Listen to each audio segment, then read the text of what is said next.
देखो 14 के बाद में इस भारत देश में इससे पहले आए दिन शहरों में आतंकवादी हमले होते थे।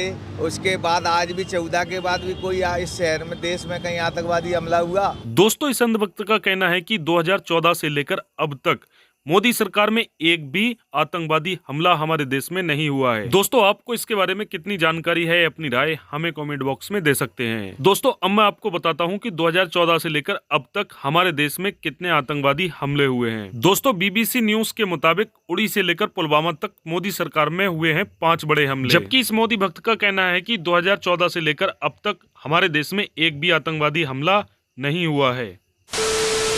आपको किसकी सरकार नजर आ रही है? बीजेपी की और बीजेपी की ही आएगी। बहुत तेज हो रहा है, बहुत तेज हो रहा है। बीजेपी की आएगी। क्यों ऐसा? क्योंकि उसने इतना किया है माँ बहन बेटियों के लिए, बुजुर्गों के लिए, सब कुछ सबके लिए कुछ किया है। कब हो गया ये? कब हुआ कब? की सरकार आ रही? बीजेपी। क्यों बीजेपी क्यों? वो तो बीजेपी आएगी, चाहिए वो बीजेपी। कोई तरीका है भीख मांगने का? और देश में पहले भारत में हमारे प्रधानमंत्रियों को कोई रिस्पेक्ट देता था। अच्छा, आज अभी 21 देश के प्रधानमंत्री आए और हमारे मोदी जी के चरणों में नमन करते हुए। ठीक है, समझिए। कौन से प्रधानमंत्री ने नमन किया? कई देशों ने, बताओ तो। कई देशों ने मोदी जी के, एक देश ने चरण स्पर्श भी किए। वाह मोदी जी, वाह वाह। तो एक छोटे से देश में गए थे कहीं? और पहले जो छोटे देश भी हमारे देश को महत्व नहीं देते थे, अब तो भारत का पूरे विश्व में डंका बज रहा है।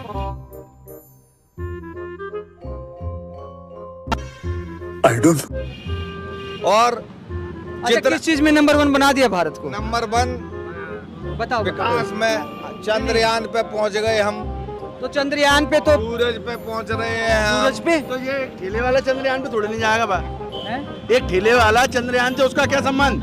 बात तो सही है। निकते आगे भी। मेरे ख्याल से कांग्रेसी विचारधारा के लग रहे हो आप देशद्रोही वाली बातें कर रहे हो। देशद्रोही वाली बातें कर रहे हो। कौन है? कहाँ से आते हैं?